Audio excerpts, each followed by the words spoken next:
talking to Instagram right now. So yeah, I see you guys over there. You guys know where to go.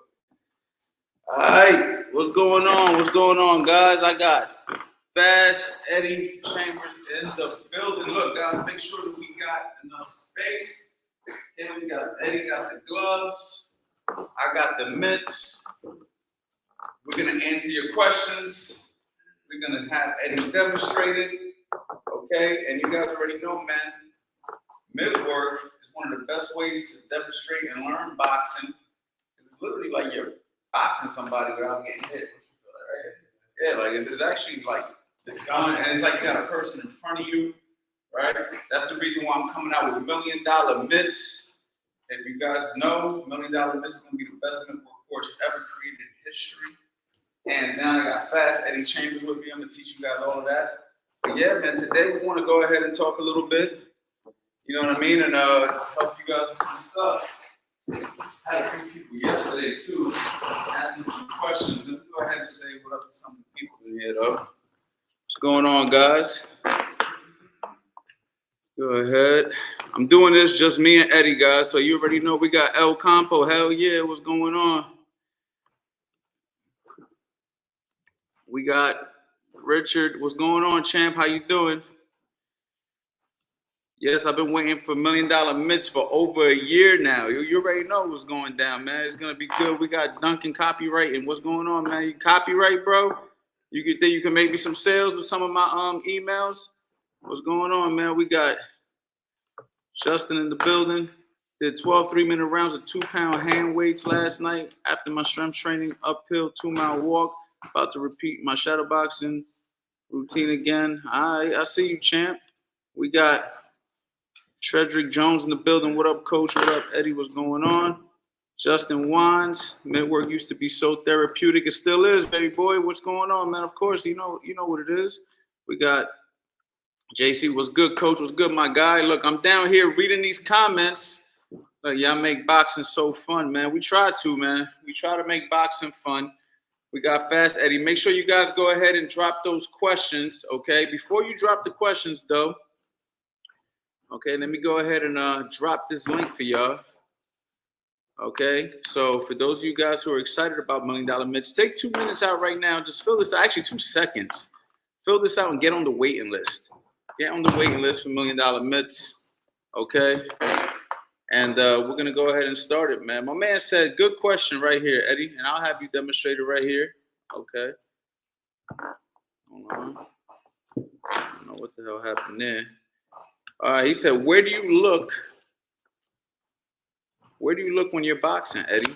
So that's a good question, man. People talk about this all the time. People ask this question all the time. So I'll I have my ideas on it, but you're a professional fighter.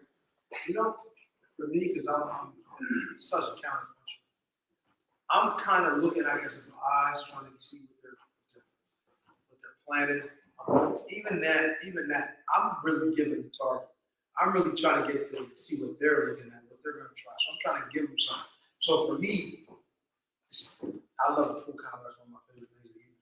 So I'll literally lean like this, and this looks defensive, especially with me. I like to walk people down, kind of with my hands, walk them down like that. As a heavyweight, I walk, even the big guys down. So I'll do this and lean on my front foot to draw an offense. So in reality, am I really looking at anything? Not necessarily. I mean, like I said, I mainly look at the eyes or Let's not each other right now. Let's not each other right now. Honestly, I feel like I seen the trainer say this a long time ago on YouTube, and he actually I resonated with what he said. Okay, cool. Well, I got a few different things. Eddie, I'm sure Eddie's gonna say exactly what's on my mind. I'm gonna let him get the shine for it because he's Eddie Chambers. But one of the things I'm gonna say is when you get into a car, right? This is what the coach said.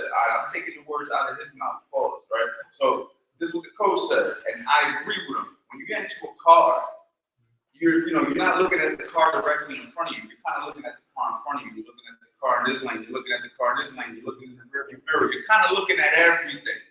So when I'm boxing Eddie, I'm here, I might look at his eyes for a second, I might look at his chest for a second, but I'm not necessarily glued to any part of his body in particular. You see what I'm saying? But anyway, go ahead. What I was going to say was, I'm always thinking this direction. So I'm looking at the spots that I wanted to think of. So I look at the body, and then I'm going to try to hit. That's really what I knew that's what you were going to say. Yeah. But yo, the good thing to do though, in reality, guys, is to for instance, if I'm looking at Eddie's body, really throw there. So now, when I look at his body down and I go up, he thinks I'm gonna go exactly where I want. So you gotta sell it. So we talk about that a lot, like with throwing the jab, like I do the jab, like put a jab in my hand. All right, like throw a jab at me, like for real, like a real jab. Right. So if I'm acting like a boxer now. I'm not acting like a midfielder. But he's throwing a real jab at me. He has to throw a real jab at me for me to kind of be like, okay, if I didn't block that jab, it would have hit me. So now when he fakes that jab, and then he comes around the side with a hook or something like that, I believe it. So it's the same thing with the eyes, right? Like you feint with your eyes. You look somewhere, you really throw, and then the next time maybe you do it again, and then the next time maybe you drop a feint, whether it's a right hand or a left hook. There's so many different things you can do off of that. You feel me? Yeah. So yeah, there's that. I mean, I got these mitts on like I was gonna demonstrate something with them. But anyway, Yeah. Anyway, go ahead. Y'all can go ahead and keep asking those questions. Try to make this.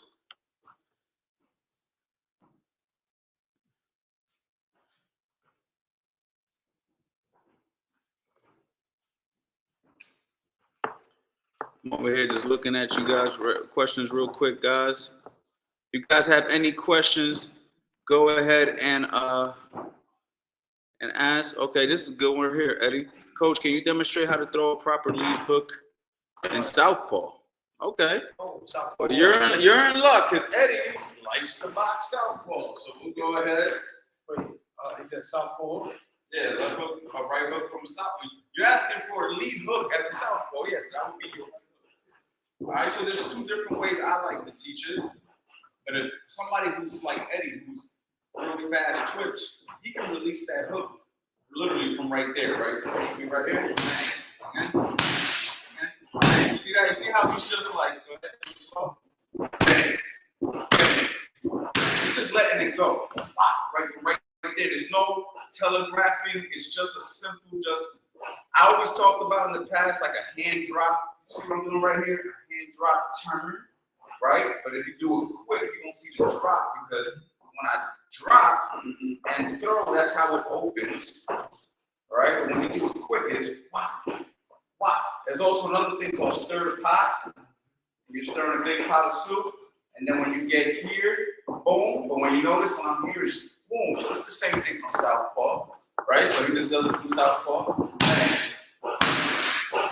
You hear that? You hear the pop on that? Now, you can also put some weight on that lead leg. It's a little more telegraphed. It's more of a power hook. So it's like he's almost like he's here. Right? So you come here and then you shoot it. But again, that's more of like a power hook. You're just shooting a hook. You want it to be as little telegraphed as possible. If you got a good shoulder and good lower body mechanics, you really shoot the lower body. Eddie, let's back it up a little bit. Back it up, guys. We're doing the best we can with what we got. See, watch Eddie's how his knee turns in.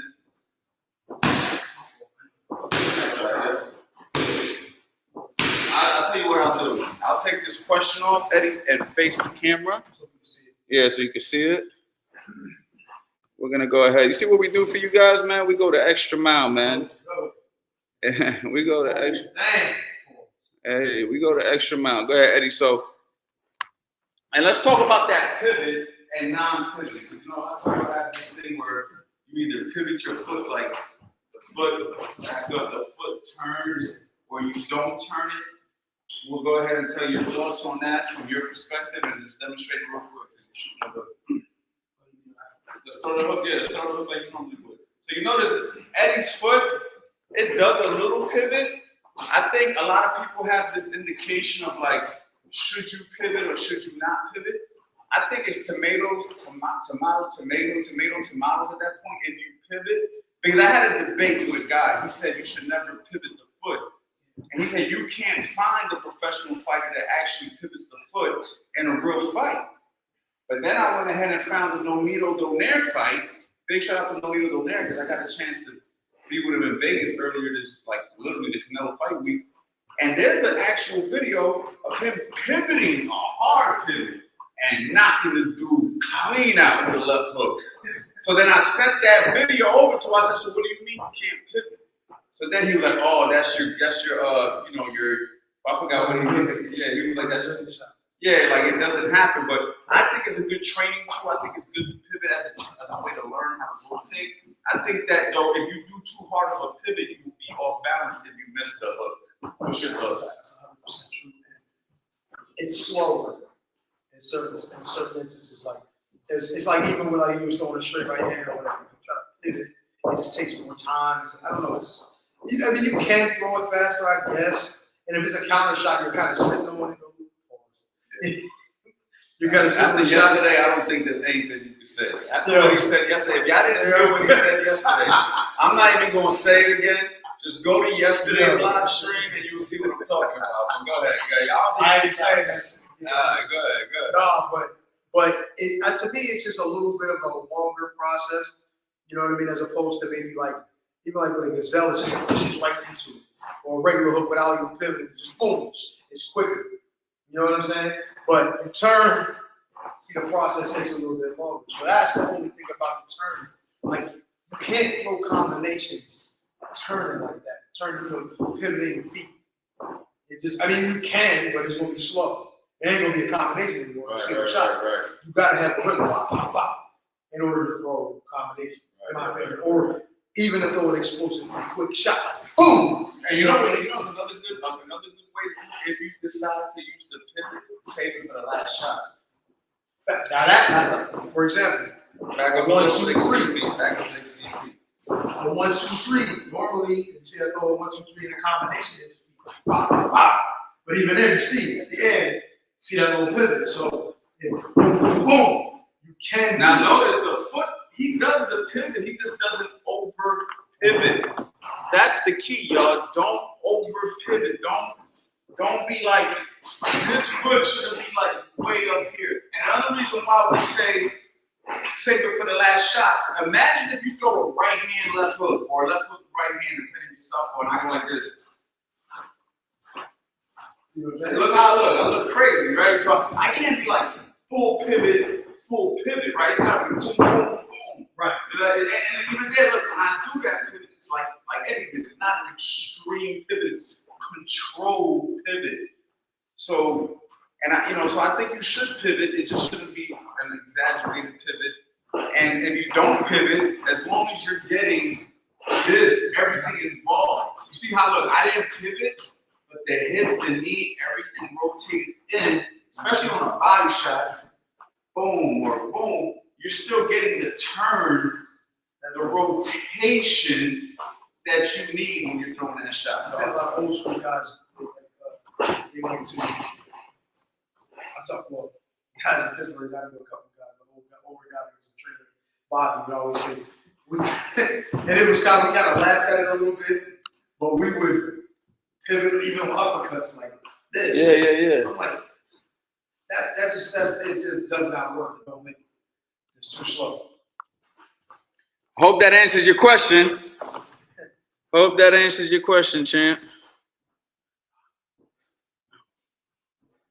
Just going through these questions. Super chats immediately get answered. My man just said, you got reactive defensive responsibility drills. A reactive defensive responsibility drill. Okay, well. So after I guess an active.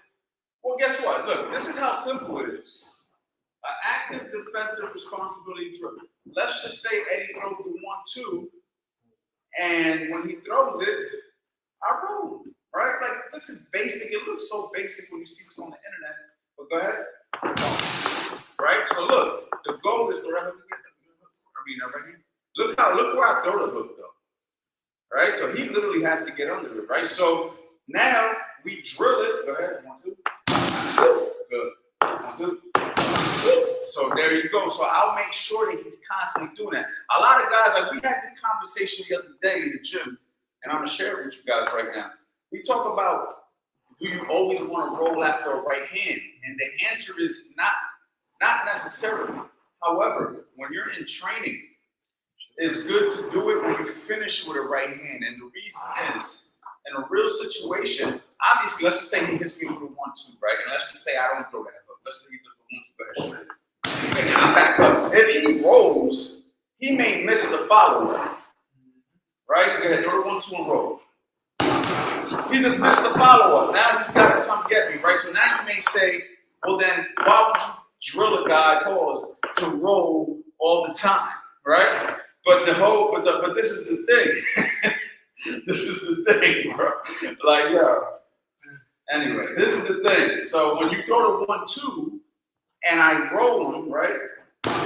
Okay, so now what happens is when you're boxing somebody in real time, something called anticipation, right? So if you never train the roll, if you never work on the responsibility of rolling after a cross, what happens is he'll throw the 1-2 without the roll, and then the shot comes. He's not used to doing this, so when the shot comes and you get that 0.1 millisecond that your peripheral vision has to drop under the shot, you're not going to be trained to do it. So that's why I think I think there's certain things in boxing that we do that I like to call training tools, because it may not happen that way, but if you get your body to respond in a certain way, when something happens quick, you're used to dripping, you're used to slipping, you're used to dropping, you're used to rolling. If you get a guy who all he does is go boom, boom, and he stays here, when the shot comes, he's going to be right there for the shot. If he never works on getting back quick, if he never works on these things, when it happens with real speed, he's not going to respond because he's like, yo, I don't ever train this way. You know what I mean? You agree? 100%. So I think it's good to do these things as a repetitive thing, even if that's not what's necessarily going to happen at that particular time. You know what I mean? Another reactive thing you can do too is, let's just say he's throwing the 1-2 and he's not bringing his hands back to his chin. So what I'll do is I'll just throw that hook, and instead of him rolling, I gotta make sure his hands come back. So, okay, so now we can be here, 2. All right, so now I throw that hook at him. He's making sure his hand is coming back. Because what happens with a lot of guys, they'll drag the shot, right? They'll throw the right hand, they won't bring it fully back to their chin. There's still a hold there, right? So you want to get your guy to throw that right hand and come back here, right? Boom, boom. You respond. And also, what I like about that sometimes is it teaches you that rotation of the weight. So like if you throw the right hand and rotate back, look how you have to rotate this whole body. Go ahead. In order to get that. You feel me? So hopefully that helps. Okay.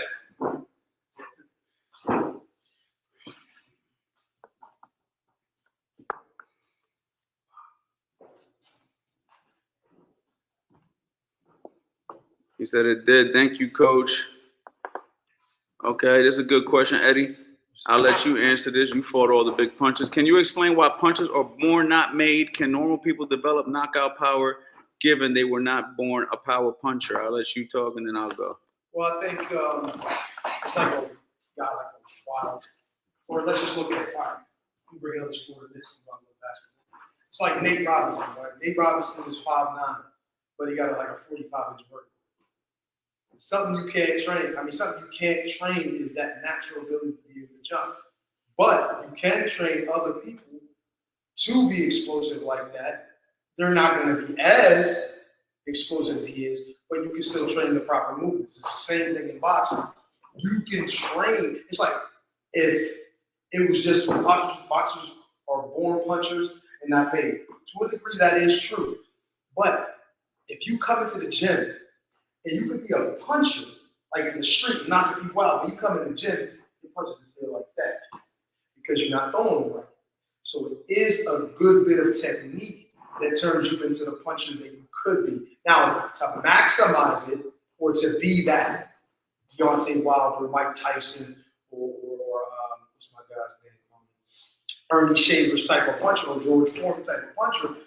That's natural gifts that the boxing helped enhance, right? Because even if they would have been guys who were street fighters, they would probably still knock some people out in the street. But they get in the ring, telegraphing them wide ass shots, doing like this, landing with your fingers, not your, you know what I mean, not your knuckles. Those are all things that won't equate to knockouts with guys who know how to defend shots, or at least even know how to take shots. So boxing and punching, learning how to punch, turns you from being into an ordinary puncher or not such a great puncher into a knockout guy. So I think the technique has a lot to do with it. But yes, as we get to the elite of the elite, like I said, the Wilders, the Shavers, the Lennox Lewis's, the Mike Tyson's, you know what I mean, the Foremans, yes, there is an edge that they have over the rest of the population. 100%. I agree with Eddie 100% on that. And you know, I think a lot of it too has to do with the technique. To me, is number one. You know, you got to be in shape. Number two, you got to be in shape. But I'm gonna be honest, bro. I've held mitts for guys that never boxed before. As soon as they learn, damn, I'm like, when this guy learns how to box, he's gonna be in trouble. You know what I mean? So, yes, there's no doubt about it that people are born. It's just like some people are born tall, some people are short, some people are regular height, some people are fast, some people are strong, some people can talk on camera, some people can't, but they're brainiacs behind a computer. Like we, you know what I'm saying? Like everybody's got their own natural gifts. You feel me? But at the same time, I also think something that people don't talk about that helps with punching power is intention. So right, so you talk about punching with bad intention, right? And what happens is when you get guys like the real technical boxers who are extremely smart, a lot of the times they don't fully commit to punches because they're thinking of the defensive responsibility, right? Where a puncher kind of takes that chance and just punches through. And when he punches through, he gets a good result if he lands cleanly. Only thing is, you telegraph your shots sometimes and stuff like that. And think about the big punches, the George Foreman, the Deontay Wilders, you know what I mean? Like those guys that were natural punchers, they had bad intent behind their punches, and you can see those punches coming out. Guys like Mike Tyson, I think, were trained into being a good puncher, but he also put speed. You know, he had good genetics for his, good genetics, speed. Yeah, I think his speed was what really generated his power, you know what I mean? And he had very good technique as well. He had his own style of boxing that I think only guys like him I think it was Floyd Patterson. Floyd Patterson, like those guys that were trained by Cusimano, have a very unique style that worked for the shorter, stockier guy. And he was in fantastic shape, let's be honest. I mean, the guy worked very hard. You're not going to be that fast and hit that hard if you're out of shape. People underestimate what just getting in good shape can do for you. Like, people want, I want to hit hard, I want to hit fast. Like, let's just get you in shape. Like, let's get in good shape, learn some good technique, and you never know, you might be the next big puncher out there, you know what I mean? And have some intention behind your shots, you know. Actually, think about when you try to knock guys out when you went to the UK. You started getting knockouts. But what changed? You had intention. Yes. It wasn't so focused on being just slick. You were more like I'm hurt guys. Yeah, it's like you gotta have a bit of both in order. And I think in my career that was one of the biggest issues I had early on in my career when I was young. Everything was all about getting the knockouts. I was thinking on my record, so all these guys that I get in the ring with, I'm like, I'm stopping all of them. And I didn't always work out that way, but the intention was there. And even I remember the first time, that was only 165 pounds at this time. There was this guy who was experienced. His name was Bryson. Steve was watching the video to tell you about Bryson. He's a slow. Bryson in the chat yesterday? No, that was Brunson. He was saying Bronson. He was saying Charles Bronson's body. That's what he was talking about. Okay. But no, this guy, he was like an experienced guy. And when I first sparred with him, I had this animalistic type. Like I was just trying to tear people's head off. And I was like I told you yesterday, I was aggressive, super aggressive. And I got with him, he just came back from winning Ohio State Fair. And I was tattooing big shots at the end of it. And I remember in between, he's like, he hit hard. Man. Can you imagine somebody saying this shit about me? Right. He hit hard. Now I was 165. Yeah, that's what he was saying. He was like, woo, he hit hard. And it was more about natural ability to a degree. Because even at 165, I'm still hitting. It's probably similar. I was young at the time, but I'm still probably hitting decent for that size. If I was 165 or 160 right now, I would hurt a lot of people. Even cruiserweight, I would hurt a lot of people. But what I'm saying is the intention was when you were speaking about, the intention was there. And I was trying to get everyone out, even in sparring. And I had to check that eventually soon because you would get tired. Because after I did at the end of the first round, he was whooping my ass the next 2 rounds because I was too tired. Well, now, think about Canelo. Right? Canelo was a guy, everybody wonders why he gets tired in the later rounds, right? Everybody be like, man, it seems like he doesn't have a gas tank. But if you watch Canelo fight, he's throwing big shots, even though he's not throwing a lot of shots. He's throwing big shots usually from the beginning of the fight, like big hooks, big overhands, big body shots, you know what I mean? And that takes energy. You can even see when he's hitting the bag, those are the kind of shots that he's focused on.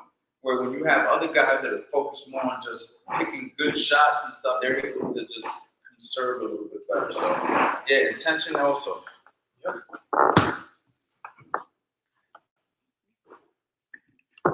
Hopefully this is helpful for you guys, man.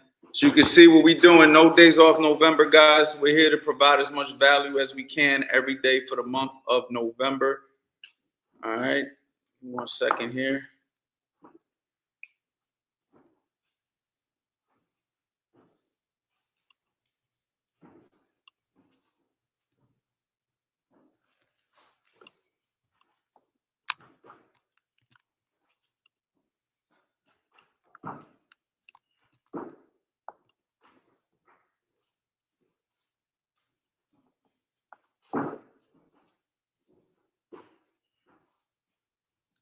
Guys, you see I just dropped the link in the chat, $1 Million Mitts. Make sure you guys get on that waiting list, guys. This mitt work course is going to be crazy.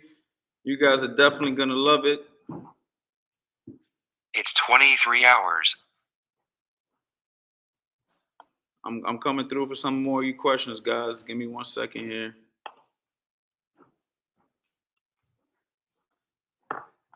All right, a few people asking for the check hook, Eddie. Check hook. A few people asking for the check hook. Southpaw side check hook. What? Oh, this is an hand. Yeah. I throw the check. I like to throw the check hook a little different than Eddie, but I can do it. You got it now. Yeah, it's like or I always use the pivot with it. yeah, I mean, listen, whatever works, bro. That's another thing about boxing. You guys gotta understand, like, there's more than one way to skin the cat, right? As my man Billy Briscoe likes to say, right? There's more than one way to do things, man. And at the end of the day, it's whatever works. Like, let's be honest. Like, imagine if somebody, for those old guys who are a little older, imagine if somebody told Ricardo Mayorga, don't throw those wild punches against Vernon Forrest, man. That's not good technique. Right? Like, he beat Vernon Forrest twice. Okay? And Vernon Forrest is a hell of a boxer. And Mayorga did it swinging like this. Right? So imagine telling Mayorga that that's not going to work. Now, I'm not going to recommend that anybody does what he did in the ring. He dropped his hands and let him punch him in the face and still won the fight, right? So I'm not going to say what he did is intelligent, but what I'm going to say is whatever works. There's a couple of ways to do a check hook. Eddie likes to do the pivot. We'll demonstrate it. I'm going to take this question off of the screen, though, just so you can see the feet. So give me 1 second here, y'all. 1 second. You don't always have to pivot either, to be honest. Yeah, true. You don't. Like, pivoting is just, you can actually just slide out, or sometimes just do it and just stay there. Just move. Yeah. And then move as needed. Yeah, for sure, 100%. So basically, the best time to throw a check hook is if when somebody's throwing the right hand at you, if you're orthodox versus orthodox, man, if you can set it up, you know what I mean? So I'm trying to shoot that right hand, he comes around my shot, and he lands his hook. So basically, when I'm on the pitch, what I'll do is I'll walk in and just let it do this. Let it do its job. Just check. Checkmate, right? So I'll do it again. Good. And what I like to do is I'll actually throw across so you can kind of simulate it. So there we go. I'll do it again. So there you go, just to teach him to get out of there. Right? So you notice he just doesn't do a pivot. Right? The way I've taught it in the past is the Russian check where basically you just step, or Cuban, I should say, whatever, either one. You just step and land the shot. I like that because I feel like I got more control because if let's just say I miss, then I can just come right back into that. Where if I go like this and this, see, you always on a swivel, so you don't just do exactly what I just did. Don't, like if Eddie will miss, he'll swivel one way and swivel back. Show him what it looks like if you miss. So if I miss, so Eddie's swiveling back. I already know what he's gonna do because I've seen him do it 1,000 times. You know what I'm saying? So, but if you do it like this, you ain't got to. I can just see I can slide right because the way the guys are doing it. Yeah, and then the way the guys are doing the drills, bang, right? Just go like that. That's how you learn it. And I put my right hand here just in case the right hand's coming down. Bang, and I can do it with this foot. I don't really like that. I don't like this one, but you see a lot of like the Europeans and the overseas fighters, they'll do that and they'll slide right. I see a lot of them do that in the amateurs. Big amateur shot. Me personally, never thrown that shot in my life, but I've actually worked with guys who do throw that shot, and I'll place them in there for them. They'll land it nice and clean. They'll be like, and they'll smack the shit out of you and walk off. But this one right here, like I said, I like it because I can be here like, and look, I can actually slide this way. I can land in the check. I can land it, boom, slide back, and I'm out of there. So that's one way to do it. The other way to do it is the way Eddie did it. Eddie will do it when he gets close enough to you where it goes, boom. Yeah, another good time to throw that check hook is if somebody's shooting a hook to your body. So like if I'm throwing a left hook to his body, I'm going straight down. Yeah, you know what I mean? If I throw a left hook to his body, I'm going straight down for that. Or if he's boxing southpaw, right? You can do it off the jab. Boom. Yeah. I've also seen it very good against the southpaw when the southpaw goes to throw the straight left hand to the body. Because what happens is a lot of guys drop that opposite hand when they throw the straight left hand or the straight right hand. So I go to throw the straight left hand to his body, boom, and I get clipped on the way in. I've seen guys get dropped. Because there's a video on Instagram where when I was with Temper Farmer, one of the guys did it to a fighter, and I'm standing outside of the ring. It's somewhere on my Instagram, but he was actually a southpaw doing it to an orthodox guy. The orthodox guy threw the right hand, he dropped his hand like that, and when he dropped his hand like that, he just hit him with a check, and he slid out to his right, and that was all she wrote. Kid went straight down. So those are the times you would throw the check for the most part.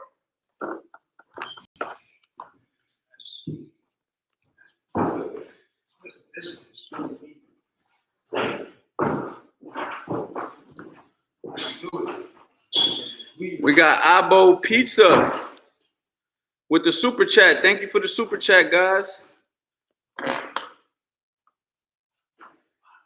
What's one invisible skill that separates amateurs from high-level fighters? How do you approach to building a fighter's identity or style? Or how do you tailor training to their natural strengths? Let me ask this one more time, Eddie.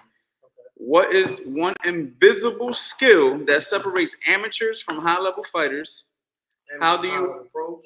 High level. I guess maybe even high level amateurs. Or how do you approach building a fighter's identity or style? How do you tailor training to their strengths? So for the first part, I think confidence. You know what I mean? Obviously, you talk about high level fighters, and even the lower level fighters, some of them are skilled. Like I got guys there are skilled, but they're low level skilled. I mean, not low level skilled, lower level fighters compared to the ones who are elite level. Even in our gym, it's confidence, it's belief. You know what I mean? It's understanding who you're facing and whether or not. How do I put this? No, I think it mainly is just confidence. I think confidence separates the good from the great. And I also think like part of his intention too is like if you look at Terrence Crawford versus some other good fighter, like even Earl Spence is great, as good as Earl was or is. Terrence Crawford is that much in front of him. More so, I mean, there's skill gaps too, but it's because of his confidence, his belief, his understanding of what he does, his skill.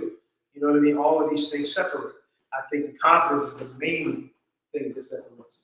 Yeah, for sure. And I think the natural tailoring to a natural fighter's natural strengths and weaknesses, that just takes having a relationship with the fighter over time and learning about the fighter. So, you know, some fighters you gotta it's like boxing training, man, is so similar to like being in a relationship, as crazy as that sounds, because it's like pause. I mean, whatever. It is a relationship. It is a relationship, or even a friendship, whatever you want to call it, right? It's you are learning the other person, and they're learning you as well. Because somebody might come to me for me to coach them, and I might be like, "Yo, man, stop being a bitch," and they take offense to it, and they don't realize I'm just fucking around, right? I'm just like trying to motivate them, right? But if they know me over the course of some time, oh, that's Coach Gang. He's actually on my side when he says that shit. You know what I mean? And he actually is showing love when he calls me that shit. You know, I don't do that to my people. I mean, I might fuck around here and there, but you see what I'm saying? So as a fighter, I might say that to a fighter and see that they shut up or they get defensive. So now I know, okay, this guy is very sensitive. Let me work with him a different way. Or this guy has a learning curve that's very slow. Let me be patient with this guy. This guy picks up things extremely fast. Let me give him more because he's ready for more. So this guy is a natural puncher. So let me go ahead and focus on bringing out that because he's going to get knockouts. This guy doesn't got a lot of power, but he's got other tools that we can build off. So I can't figure that out till I get to know you. I can't figure that. I can make believe I got a playbook. All right, this is the Coach Anthony playbook. Guaranteed you're going to win. No, I mean, I have my ideologies, my fundamentals and stuff that I teach my style. However, I still got to know you. We got to get together. We got to work. We got to build. We got to go through some ups and downs together. Like this is the long game, truthfully. You know what I mean? This isn't like some overnight success. So, you know, if you work with a fighter, it's going to take time. It's going to take patience. It's going to take making some mistakes and everything, man. It's like a lot that goes into it. It's not just guaranteed. Like, you gotta figure shit out. But that's a skill too, itself, as a coach. Yeah. Understand that you gotta learn your fighter. You know, Right. you gotta be willing to spend time with, willing to take the moments of him being frustrated and upset. You know what I mean? You gotta learn it. It's still a personal relationship. We always talk about personal training and think about the training, but the personal part is just as important. Yeah, man. There's a lot of people that I turn down in boxing because I know what's going to take for me to be able to help that fighter out, and I just don't want to waste that fighter's time, and I don't want to waste my time. You know what I mean? So when we turn down people, we turn down more people than we accept. And believe me when I tell you, it's because we understand. Okay, that's a super commitment. So you as a coach, if you're a coach getting into this, just understand when you take on the role of trainer, you are taking a commitment. And if you are a fighter and you pick a trainer, you are also committing. And there should be dialogue between y'all. It shouldn't be one day you wake up on the wrong side of the bed and you're unhappy with the situation and you're like, yo, fuck you, I'm going to a different trainer. That's not how that works. You got to talk to your trainer. And if you're a trainer and you're losing patience, or maybe you're being sidetracked by other endeavors and your fighter's just sitting there patiently waiting for you to coach them, you may have to tell your fighter, hey, man, you might have to find a different trainer because right now, I just can't help you reach your goals, or I'm just going to need you to be super patient with me. You know what I mean? It's like this is the reality of this shit. And this is why you see fighters falling apart with coaches all the time because of the lack of communication. But if there's some communication there, you will go ahead and you'll be able to reach the long haul. You see what I'm saying? But yeah, this isn't for the weak, man. So when you want to go ahead and work on a fighter's strengths and weaknesses, just know it's going to take a lot of time, a lot of patience, and a lot of you understanding and knowing that person.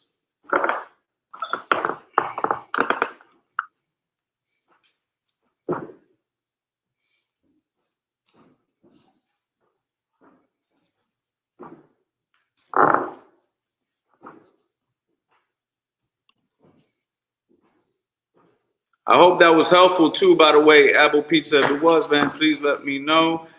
My man Frank Nitty says salute. That's you. Frank Nitty, what up, bro? Prodigy was good. What's going on? Prodigy asks, the ability to stay calm. The ability to stay calm. Oh, shit. You gotta go in the fire. Shout out to my boy Prodigy. This is one of my fight night people. People don't know I play fight night. You know what I'm saying? Like I play fight night. Like I play fight night. Probably as much as I coach. like I play fight night. Now listen, it's just like fight night, Prodigy, to be honest with you. It's like you need the reps. You need the reps. You gotta go through it. Like I could take anybody off the street right now who can naturally fight, probably could naturally fight better than I can naturally fight.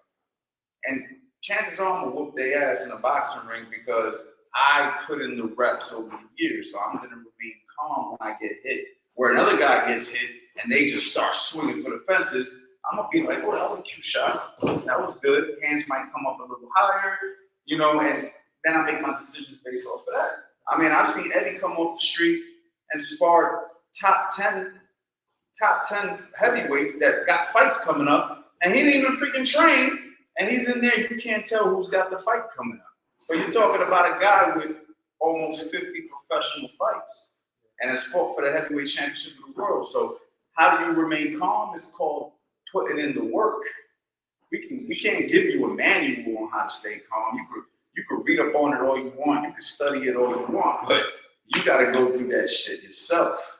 And I tell that to people all the time. You can tell when somebody's actually went through it in this game just by how they behave when they get hit.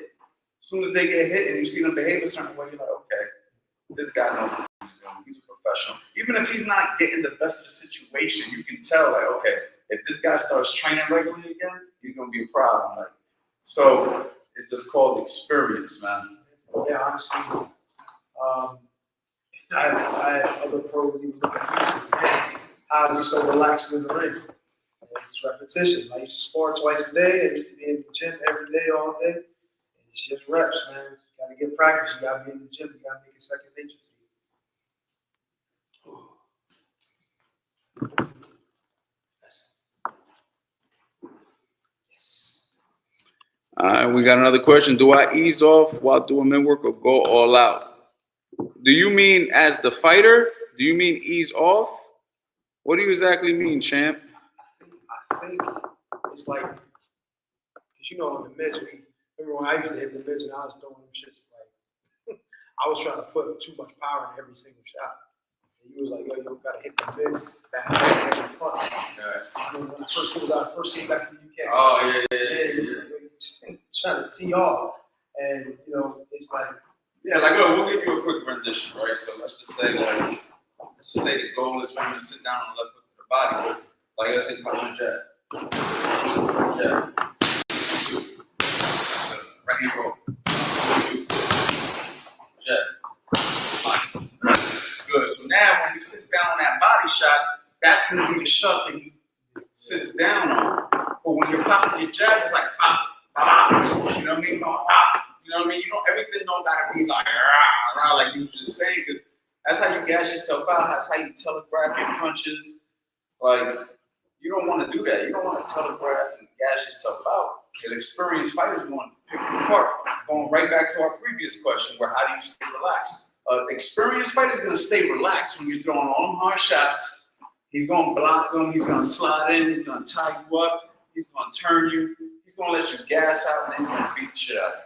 That's exactly what's going to happen. Take you apart. You know what I mean? So you definitely want to preserve your energy, and you have to learn through you know, repetition. Again, everything is repetition in boxing. 3 R's: repetition, repetition, repetition. You feel me?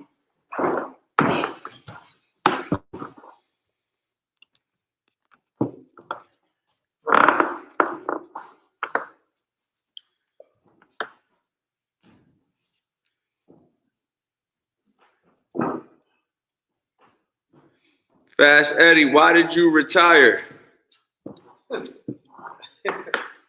Can't tell.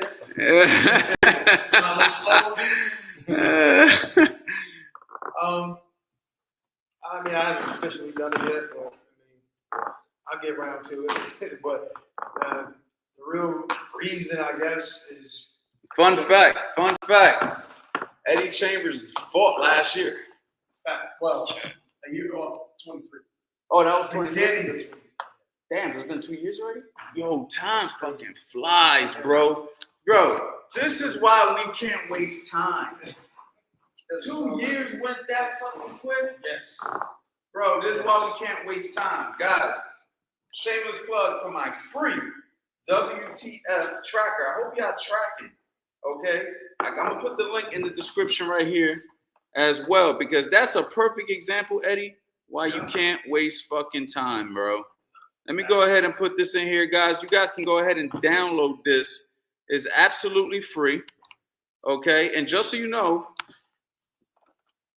we're coming up on today's day 2. So if you download it tomorrow, that's okay. You start tomorrow. But the W stands for walking and water for me. This is something I'm doing for me, but I want you guys to use it for you. You can use the water, just like the W for just movement in general. Try to get like 10,000 steps if you could, or just walking out, right? Just do something, right? Stay moving. Try to drink half your body weight in water. The T is your to-do list. Whatever you got to get done, do it today. The T is to-do list today, and the F is for your fitness and your food, which means you need to work out every day for the next 30 days, and you need to eat right. Now, what I'm doing to eat right is simply just counting calories and macros. There's nothing off limits. I mean, I literally ate a slice of pizza today. I'm at 1,300 calories, though, and as soon as I'm done, I have a protein shake. I know what my protein is going to be, and I'm simply going to keep track of this every day and keep the momentum going. And the reason for this, guys, is exactly what Eddie just said. Eddie just fought 2 years ago. I thought it was last year. And let's be honest, it didn't feel like that long ago that you were fighting when we fought, you know what I'm saying, on television in 2015, and when you fought for the heavyweight championship of the world. And you know what I mean, when I first started coaching, this is my second gym. Right, I had a gym for 10 years. Now this is the second gym right here, CA Boxing Gym, okay? And I remember it was 2020. Shout out to my Fight Night friends. I started playing Fight Night in 2020.